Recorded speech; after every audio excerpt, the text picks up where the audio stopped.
walkthrough on a used Forest River Wildwood. So in the back, you are pre-wired for backup camera. It does not have one, you're just pre-wired for one.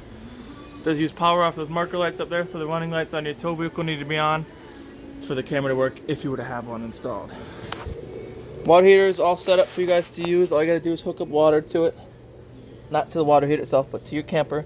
It'll automatically start filling the water heater, and then your controls for it are on the inside. Definitely recommend draining it after every trip. To drain it, all you gotta do is pull out your anode rod. 1/16 is the socket size for that. Before you pull that out, you're gonna want to drain your pressure. So right here, the hose is hooked up, so it's gonna squirt water out right now. But you would unhook all sources of water, and it's running, so you know it works. Unhook all sources of water. Crack this open. You hold it open. Water will squirt out. Once the water stops squirting out, then you can snap this closed. You just flick it closed. Then you can take your plug out. If you neglect to relieve the pressure first, or if you stored water in it when you were doing it, all that pressure is going to come out of there, and you're going to get a bath, and you're going to be miserable and all wet. It's going to be hot water, so that's no good. Just make sure you relieve your pressure first, and then make sure you clean down in there, and then in the burn area a couple times a year too as well.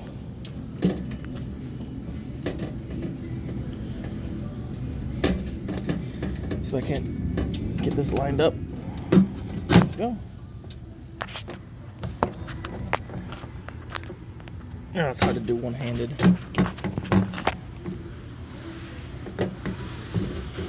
Okay. Can't really, I'm gonna set this down.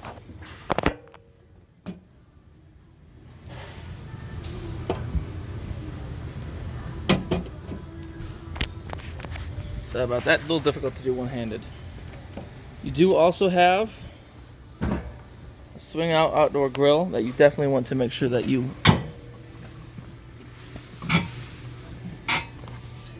pin in place through here when you're not using it. Just like this. And you can use this to pin it in. That way it doesn't swing out. There's a propane quick disconnect for it that hooks up right there, and then there's a valve for it to turn on and off. Bumper caps. The bumper caps that come off. Both. That's a perfect spot to store your sewer hose. Since this is used, there may be a sewer hose in it. It's the previous owners. We usually don't sell them with sewer hoses in them. Cable and satellite input. So if you're going somewhere that provides cable, you could hook it up. You can also, if you have a portable satellite, hook it up through there. Hit your two low points. So if you're winterizing, you can open these to help winterize. Your dump area. This one is your black tank. Your black tank is your toilet water. This one's your gray tank. That's pretty much everything else. Always recommend making sure these are completely closed before you take your cap off. And then I do black tank first, let that get all the way dumped. Then I do gray tank, that'll kind of flush out that hose. Show cord, it's your show cord. 30 amp show cord. This is about as far out as this can go. You just shove it in when you're done, and then if you want to make it like that, make it nice and neat. Fridge vent. Just clean up in there every once in a while. I even recommend taking this off, cleaning right there. City water, this is where you're gonna hook your water up. If you're running off of city water, so if you're going somewhere that provides water, hook it up to there. You won't need your pump, it'll run everything off of city water pressure. One next to that is a fresh tank. This is where you're gonna fill your onboard fresh tank. Just rest your hose in there, don't kind of jam it in there. Just rest it in there, turn it on. Watch its progress on the monitoring panel. Don't wait to hear water squirt out everywhere. Definitely recommend draining it after every trip. Your drain for it is right there. And then up here, if you can use a fan on your range hood, make sure this is open. There's a little flap in here. If not, just snap it closed. Exhaust for your furnace. Previous owners already have this screen on it. You still want to make sure the screen is clear of any debris, spiderwebs, bees nests, whatnot. More likely spiderwebs will build on this. Just keep it clean so the exhaust for the furnace has good flow.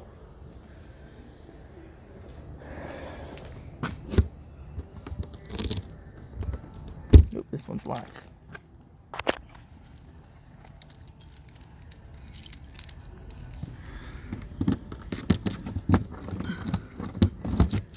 There you go. It's your backup crank for your tongue jack. Here's your crank for your stabilizers. Those are right here. You stick them in the end there and you crank them down. They're for stabilizing, not for leveling. So just if you want to level your trailer, use your tongue jack front to back. And then you run your stabilizers down with your crank for that.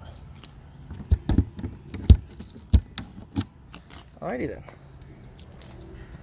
Coming up front, back there, you have a Group 24 RV marine grade battery.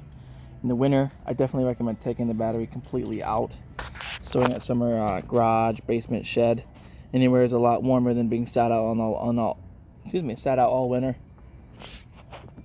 draining the battery. If it's going to be a long time between trips, I also recommend disconnecting the negative lead off of your battery. And all you gotta do is take the cover off and see which one is hooked to the negative lead. Take that off, and that's gonna prevent anything from using your battery. Dual 20-pound cylinders, filled, so you don't have to worry about that. Yep. And you just have one tank on at a time. Yeah, very easy. Just turn the one on you want to use first. When that one gets empty, turn it off, switch to the other one. I do not think that this is a changeover regulator. No, this does not have a selector on it or anything. So you just have to pick which tank you want on. When that one gets empty, turn the other one on, turn one off. Easy peasy. And you don't have to take this cover off to get access to your propane. You can just unscrew these little knobs a little bit. It can be a little finicky because if they have these pegs right here. But do that, you'd be able to flip them up and get access from the top. I just find it easier to take the whole thing off. 7-way, this is going to get hooked to the back of your truck. This is what's going to allow your trailer brakes and lights to work, like your turn signals and whatnot. For your trailer brakes to work, you need a brake controller in your truck. Chains, you're going to cross them. It'll create like a cradle to catch this if it would ever come undone from your truck. And then right here, got a breakaway. It's clipped in here for some reason.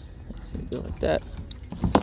This will get hooked to the back of your, if I don't drop it, hooked to the back of your truck, along with all your chains and everything else. That's connected to a box with a pin in it.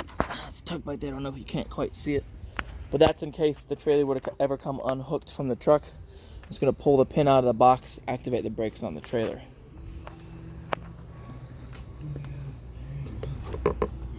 Let's see if I can't get in here. These, if people don't open these a lot, they kind of stick closed. There you go. Pre-wired for solar.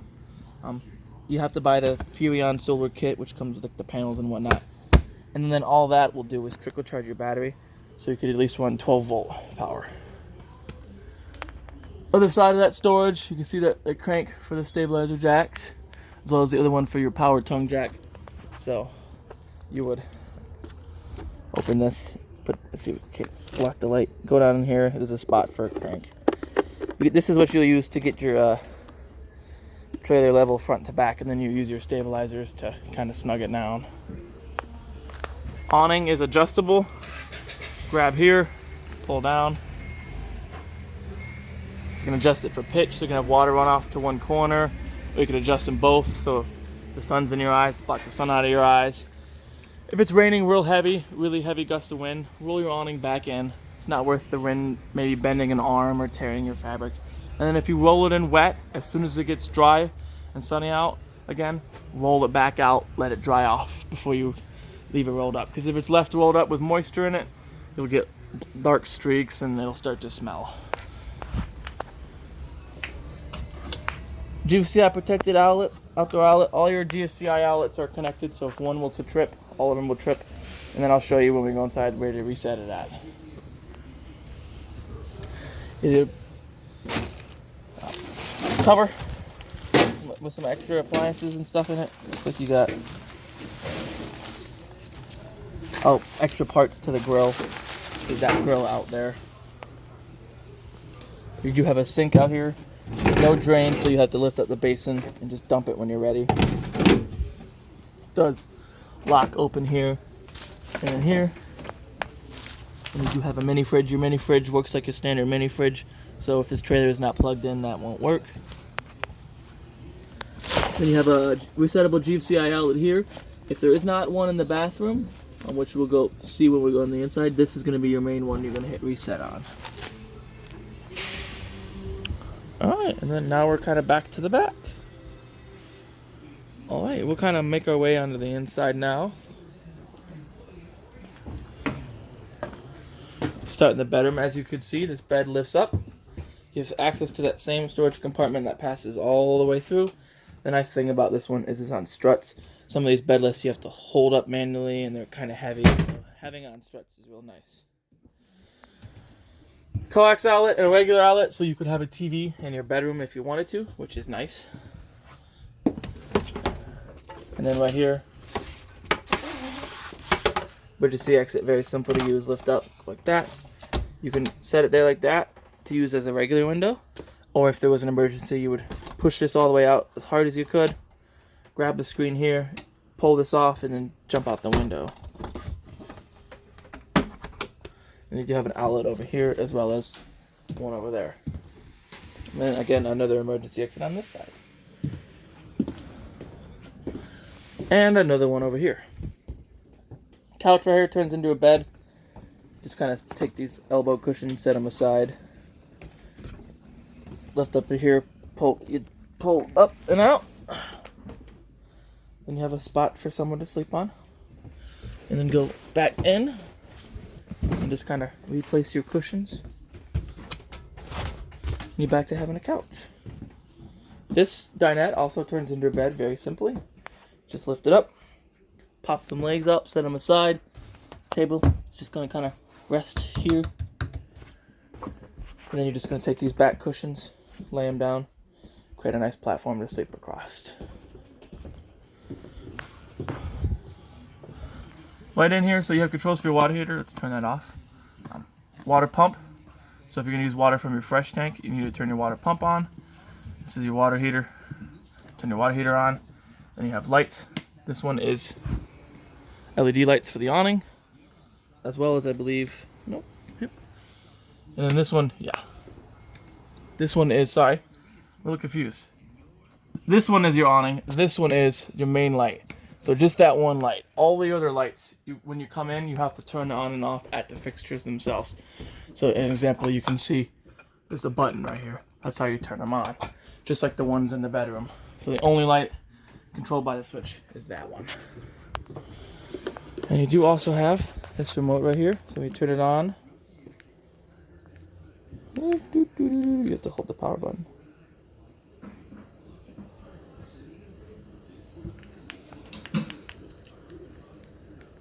Oh, it stopped working. You fucking. Oh, there we go. So now it's searching for its components. The only thing that this switch is programmed to work with is your awning right now. So we'll let it go through its cycle, load up, then you'll eventually be able to hit select to awning and then go in and out for your awning, which is nice. So if you're outside, you can, and it's starting to rain, you can quickly roll your awning back in. So we'll let that kind of load and we'll demonstrate that in a little bit. Then you have controls, other controls for your awning right here too, see? And these ones are nice because they're pretty quick to go in. Some of them are really slow to go in. And the nice thing about these style of awnings is that you can adjust one of them, like how I'm showing you, and roll it in. Like this one's adjusted a little bit, and it's not going to harm anything. Some of them you have to actually readjust them back to its original position to get them to go back in without bending an arm, an accident, or anything like that. You do have a switch down here, and I don't know if you can see. Let's see if we can. There's some blue LEDs over there. That switch right here is going to turn those off. Right there. Coming along here. Radio is very simple to use. So here's your on and off button. It's on right now. So you have different zones. Zone 1 is inside.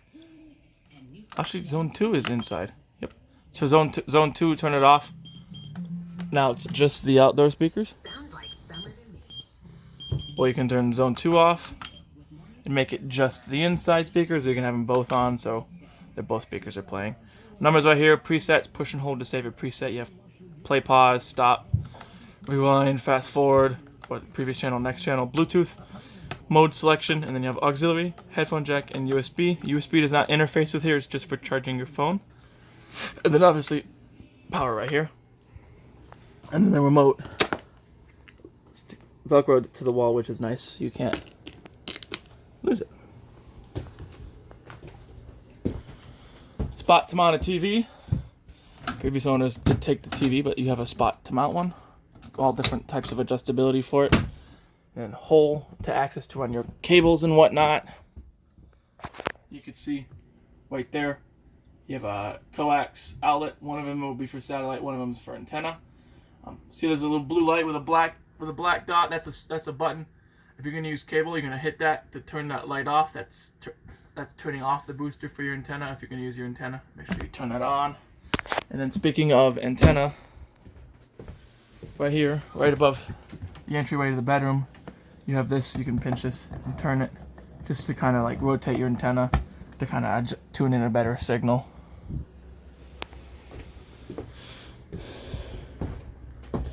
Above the ceiling right over here, smoke alarm, uses your standard 9-volt batteries. When those batteries start to, give you those low voltage chirps, I'll just put a new 9-volt in there. Thermostat, very simple to use. You just tap it. First thing it'll ask is what fan mode do you want, auto, let's see, high or low. I definitely recommend auto. Auto is going to allow your AC to cycle on and off at its set temperature. So let's say you had your AC set to 65. Once it hits 65, it'll turn itself off and then cycle back on and off to help kind of regulate that temperature.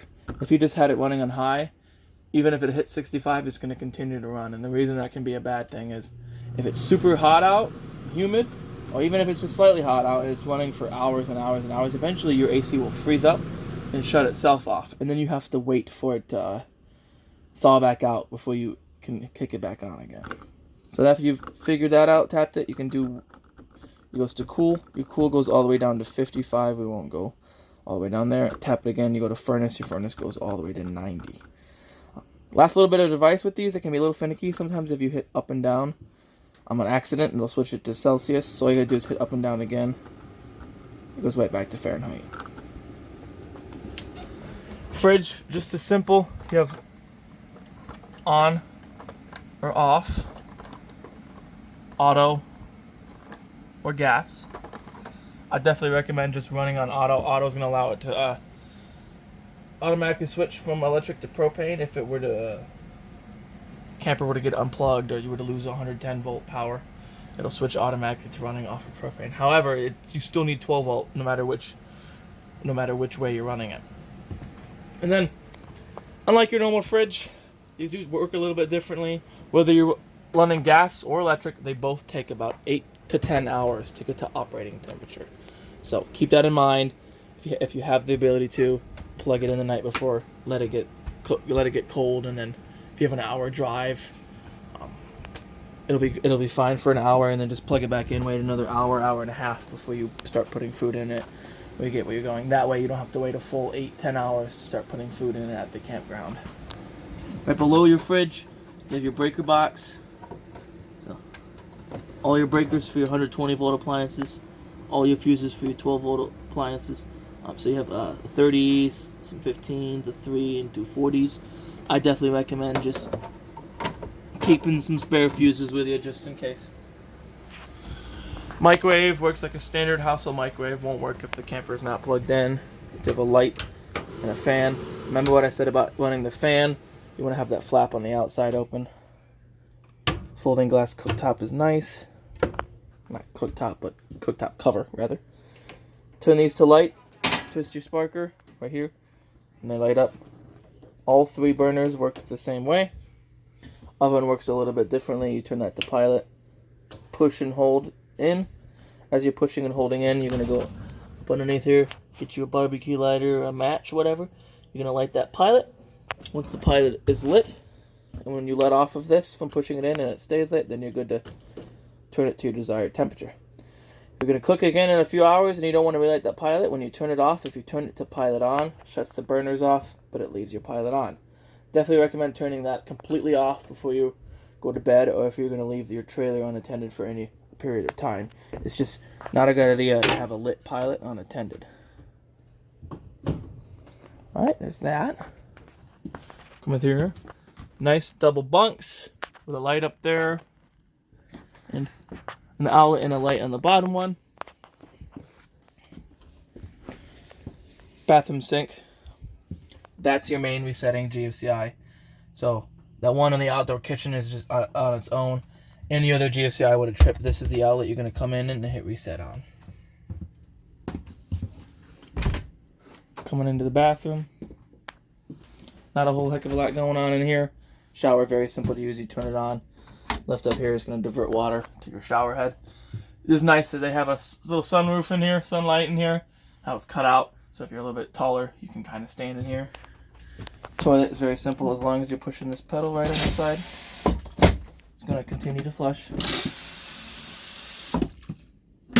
And that's and then fan here. Make sure you open your lid when you run your fan. Definitely recommend running the fan anytime you're taking a shower in here, just to keep the moisture off these walls. And then again, like most of the lights, turn them on off at the fixture. Alright. A few more things I think I may have glossed over. Going back to over here. On your monitoring panel, you can read how full your battery is. It's always going to read charge when you're plugged in. How full the fresh tank is, the black and the gray tank. And there's one more safety appliance I want to make sure you folks know about. And that right here is your carbon monoxide and propane gas alarm. That is hardwired to the 12-volt system. So there's no batteries you have to worry about changing. However, if that 12-volt battery, the one I was showing you outside on the front, if that were to start to die, because you were having it stored and you left it plugged, the battery hooked up, that's one of the things that's always going to use battery power, as well as your radio for radio memory. If you come back after storing it and you hear chirp every few seconds, that's just telling you it doesn't have enough voltage to operate correctly. So I just plug your camper in, let that battery get charged up, and you'll be good to go. Alright, well, that pretty much concludes our video walkthrough on your Forest River Wildwood. I hope you folks enjoy using this trailer. I like these bunk houses. I like the way these ones are set up. They're pretty spacious, so I hope you folks enjoy it. Hope you found my video informative, and goodbye.